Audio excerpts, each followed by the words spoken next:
might seem crazy what I'm about to say. Sunshine, she's here, you can take a break. My name is Bailey Koch. I was a special education teacher for 7 years, and now I'm a lecturer at the University of Nebraska at Kearney in the teacher education department. And this is my son. Hi. How old are you? I'm 10 years old. I'm in 4th grade, and I have ADHD. Awesome. This is Hudson. Because I'm happy. This video, right?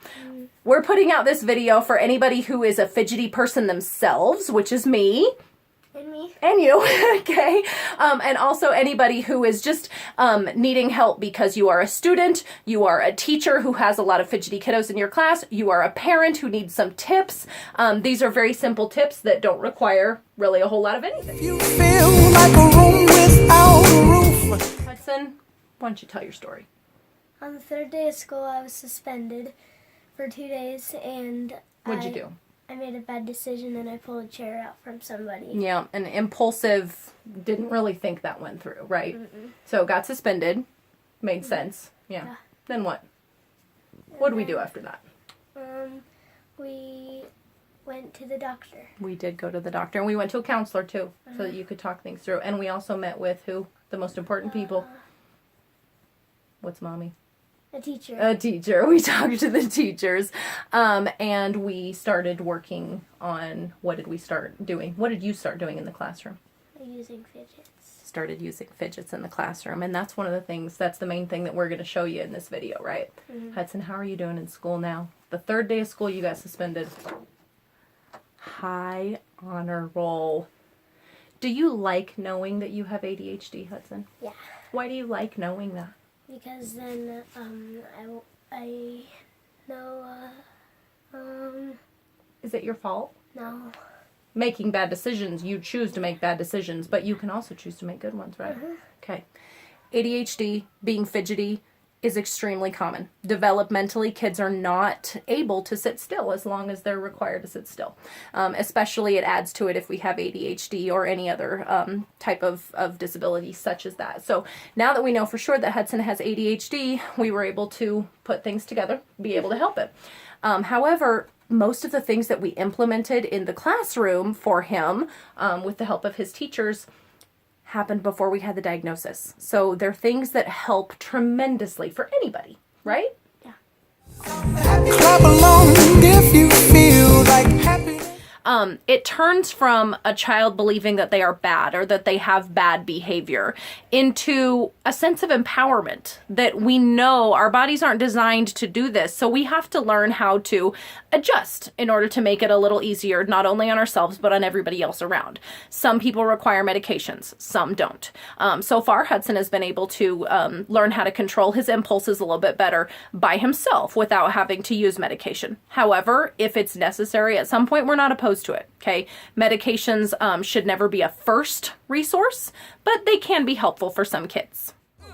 Bring me down, can't none bring me down. Okay, this is Hudson again, and we're sitting in his bedroom. We're using his Bronco's desk and just a foldable chair to be able to show you some things. And Hudson, I'm just going to let you talk a little bit about what you did in the classroom before we knew if we could actually bring fidgets in. We started figuring out some things that you could do with your body so that your teacher wouldn't even really notice, right? Okay, people around you definitely wouldn't notice because the idea of fidgeting is not to distract other people. Right. Okay, show me some of the things you do. Well, if you have long hair, you can come here and mess with your hair and like stick it in your ear, and it really tickles. And nobody will really notice that because they just think you're putting your hand down or your arm on your desk like that. Okay, now does doing things like this distract you from listening to the teacher? What does it do for you? It helps me a lot. Now, scientifically, that actually makes sense, right? Are our brains built to only do one thing at one time?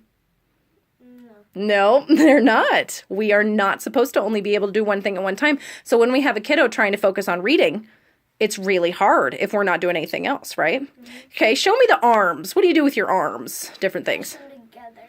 Push them together really hard.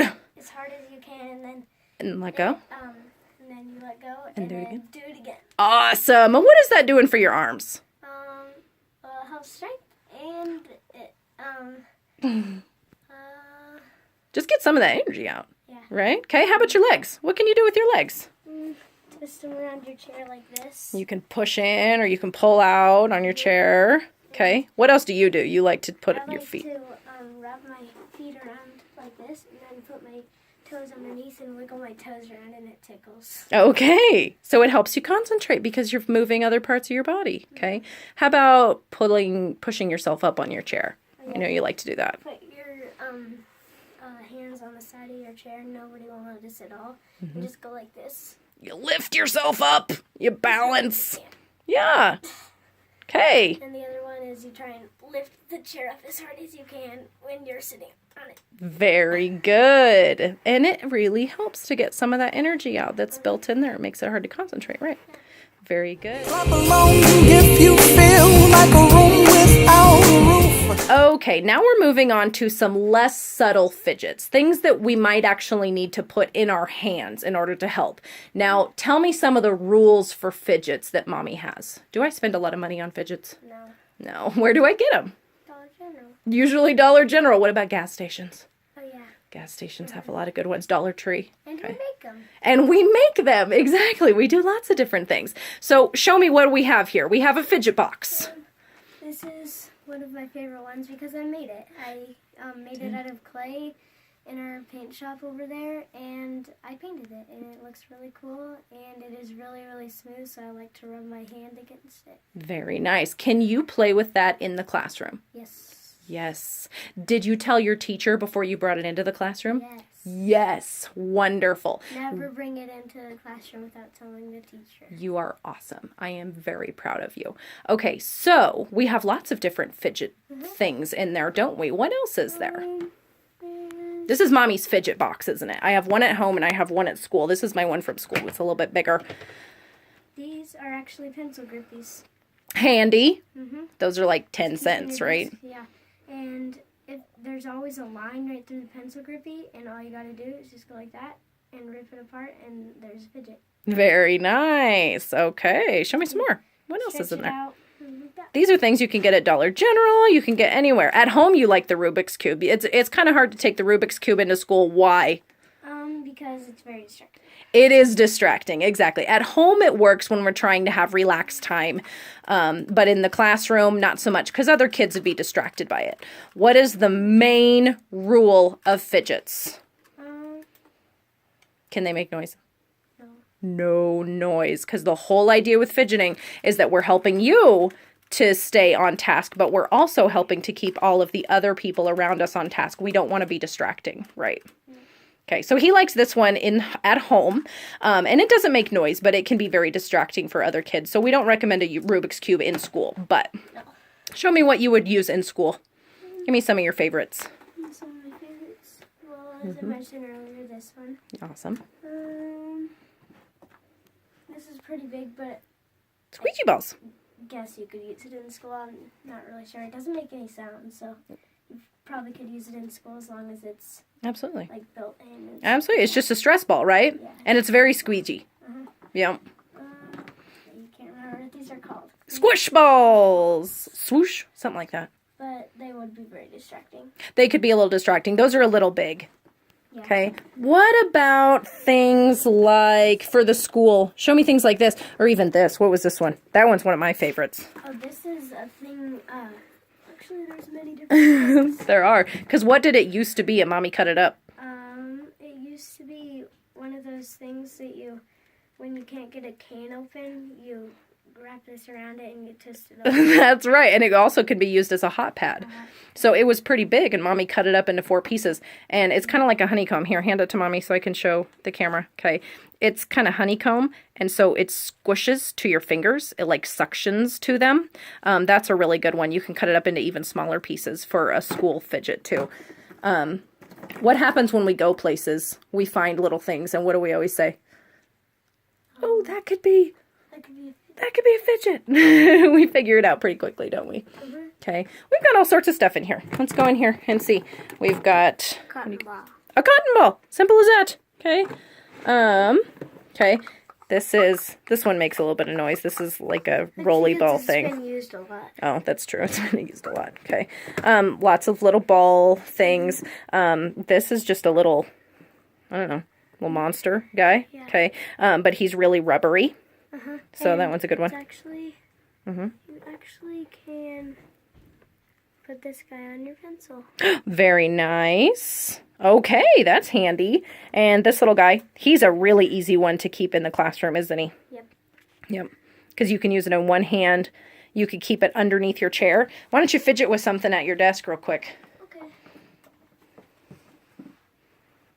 Okay.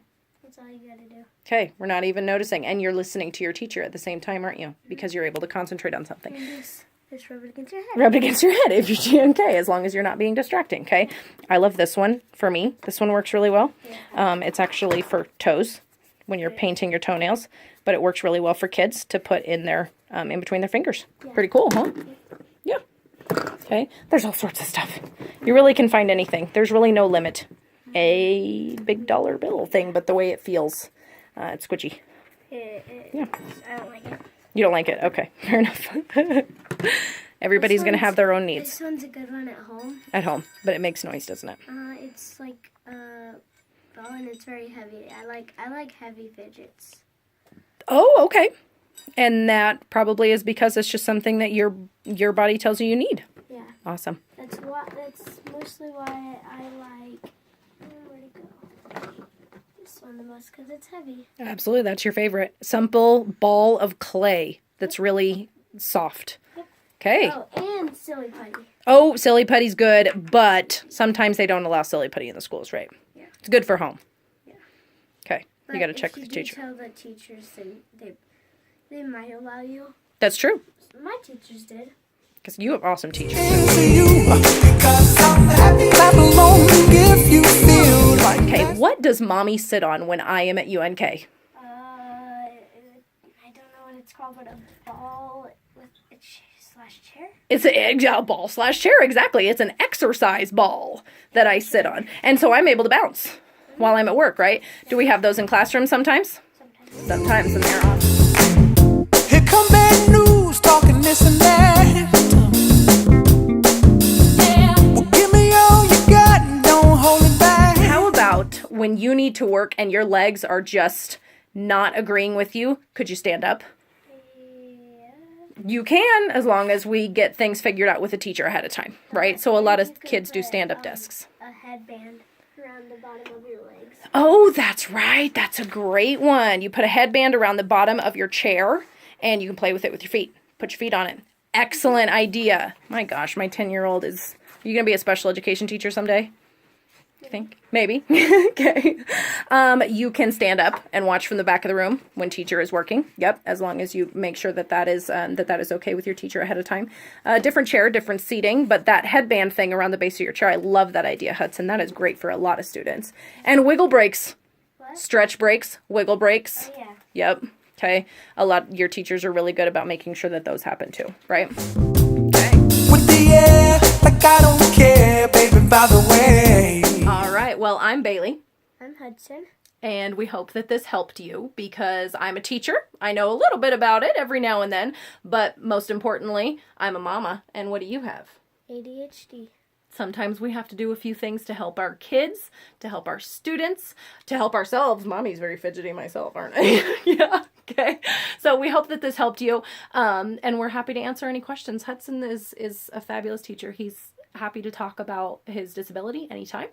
Doesn't bother him, does it? Nope. Okay.